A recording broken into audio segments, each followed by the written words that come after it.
Hey everyone, Tia Torres here with another episode of Wild Instincts. And if my memory serves me correctly, we were getting ready to leave Amsterdam and heading towards what I thought would be Sri Lanka. Now, I don't think I mentioned this in the other episodes, but let's remind everybody I am a human who hates flying. Okay, between a horrific fear of flying, I also get extremely airsick. So the flight from Los Angeles, LAX, to Amsterdam was 11 hours. Okay. 11 hours straight. Okay. Um, Although I spent most of the time under the influence of Tylenol PM, um, spending a day in Amsterdam, even with the drama that we had, it felt good. I kind of got my bearings back. I stopped puking because I am one of these people that when I get like car sick, air sick, yeah, I get motion sick for everything. It takes me a day or two to recuperate. So I was barely getting over it before we had to hop back on a plane. So we load the animals up. We get back on the same plane. KLM is the name of the airline. And I'm assuming we're going straight to Sri Lanka. Uh, no, no. And I don't remember at which point. Oh, no, I do remember at which point I found out we weren't. When we landed. Remember now. So this particular leg of the flight, they loaded up more cargo in the cargo section, which is where our animals were. And again, where I spent a lot of my time sleeping on top of Romeo the lion's cage so that I could be next to my dog Tatanka, who was still not doing well in a crate. This time they had loaded up cases of chicks. Yes, peepers. Like peep, peep, peep, little baby chickens. Who, how, I don't even, hundreds of them right next to our lion, our leopards, our tigers, the wolf dogs. Yes, right there. And they peeped the entire time. Um, it was a very stressful leg of the flight. So I get through it again under the influence of Tylenol. And we are told that we're landing. Now, let me remind everybody why we were kind of in the dark as far as the flight. This is a Dutch airline, okay? Most of the passengers, once again, well, actually, all of them were of Middle Eastern, Middle Eastern. Okay, so nobody really spoke English on this airline. Myself, Chad, and Scott were like the only Americans, the only English-speaking people. Now, there were, I think, like maybe one flight attendant that spoke fairly good English, with a very thick Dutch accent, of course. So it wasn't like the pilot, when he spoke, we understood what was going on. I'm saying this for a reason. So we begin our descent. Mind you, again, I think we're landing in Sri Lanka until, oh my God, I remember this vision or this visual like it happened yesterday. The plane lands and people are getting off, but of course we get up and immediately go to the back of the cargo section to make sure the animals were calmed down. Because in our mind, we're going to start unloading the animals. So the big hatch door opens in the cargo section. I swear to you, I am not exaggerating. Lined up in 2 rows facing each other. Just when you get off, I come down the ramp from the cargo section, were armed like soldiers. Not American soldiers, like Middle Eastern looking soldiers with like weapons. And I'm like, what? Are we getting arrested? Like, what the hell?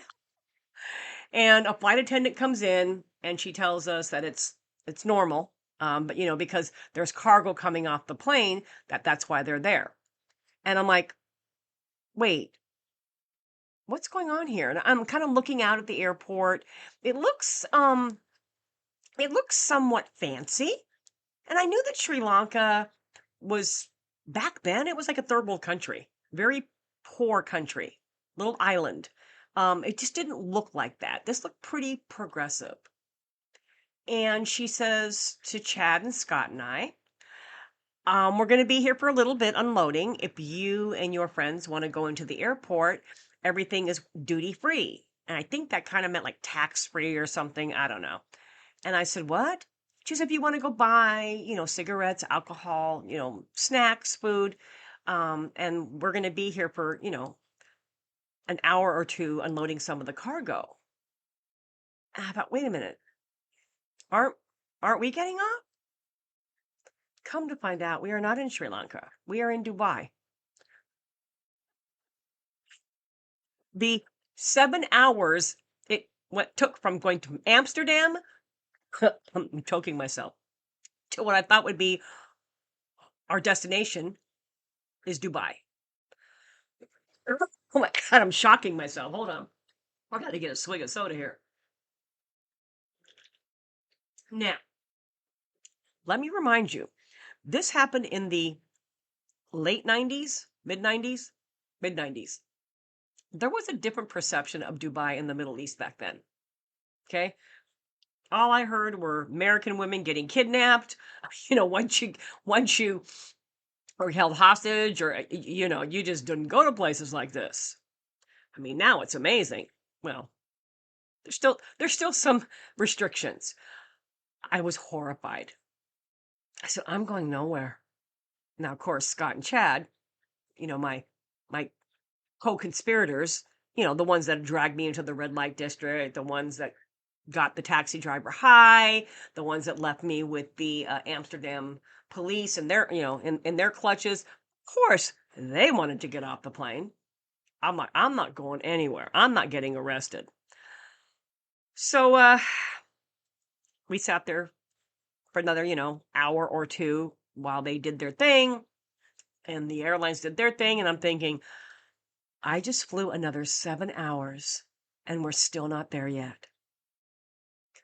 So everybody gets back on the plane. We're ready to head to what is going to be Sri Lanka, for real this time.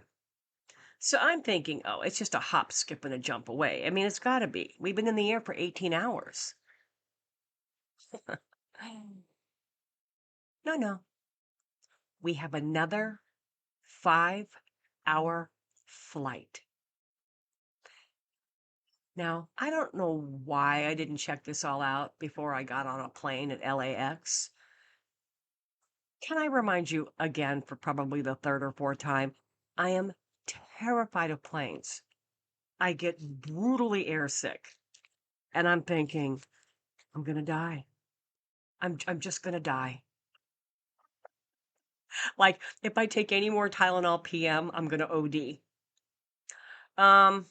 But we get settled back in, and the plane starts to get really rowdy. Now, I thought it was rowdy in the prior flights, but this time they got really rowdy because men from Dubai get on, and it's and some men from got off who were going to Dubai, but it's just a mixture of that same tone of men smoking, drinking, smacking tall blonde flight attendants on the ass with no repercussions, no consequences, and I'm like, we're going to die. That's all there is to it. So to make this long flight of a story less brutal, because just rehashing it's making me have cotton mouth. 5 hours later, we did land in Sri Lanka. And if you think the adventures in Amsterdam were fun and interesting, I never could have predicted what would happen to us when we landed in this tiny little third world country of an island in the middle of nowhere off the coast of India. Oh, yeah. Now, ladies and gentlemen, the fun begins. Can't wait to catch up with you on the next one.